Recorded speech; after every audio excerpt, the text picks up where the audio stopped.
thing, I thought, yeah, I remember having that experience of the flip. And now, if that thing of,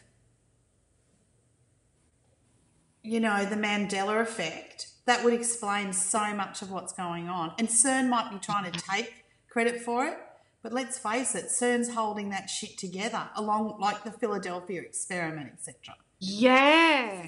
And there was a movie that was made in the 80s about it. It was so bad. So if you watch it, be prepared for Happy Days, cross with Jurassic Park, cross with Star Wars, and those kind of special effects. Yeah. It's an interesting thing. So the idea was that they were trying to mask battleships to go invisible so they could go in and, this is why it was around the war. So they were doing this experiment and they needed to attach the fields to a living spine. And there were two guys that they used. And I know about this stuff because Drunvalo met this guy because they were trying to get Drew to straighten up his macabre, his fields. And Drew couldn't go within like fucking metres of him. It was insane. Wow. And in the movie, it's like that. Shit he gets electrified and, it's because his electromagnetic fields are fucking crazy.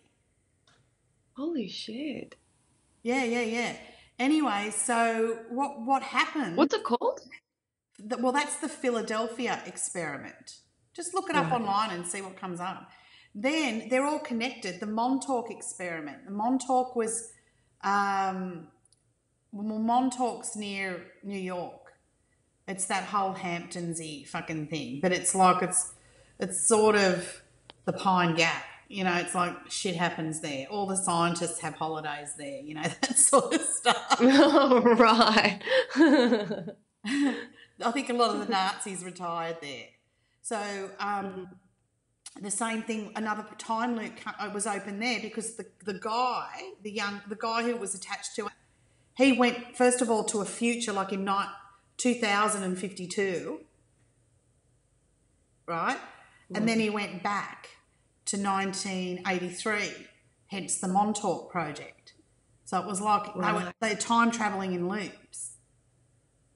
Right. So my hypothesis is that Atlantis, or let's just say antediluvian pre-invasion, right? They did the same thing.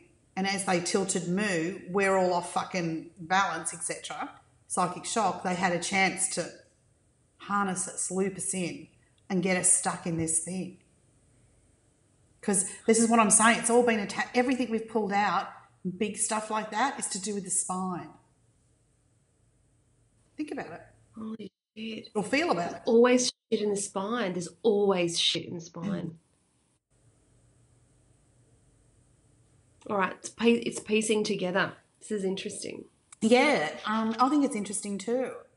So, I mean, there's so many directions this hypothesis could take, So I think it's food for thought or food for feeling to ponder for many because, no matter what language we're using, we're talking about being stuck somewhere. And what makes us stuck? Some of it's our consent, knowingly or unknowingly. Some of it's actual hardware, software. So whatever language you want to use, just fucking disconnect, discombobulate, disconnect. Yeah. Dig. Excuse me.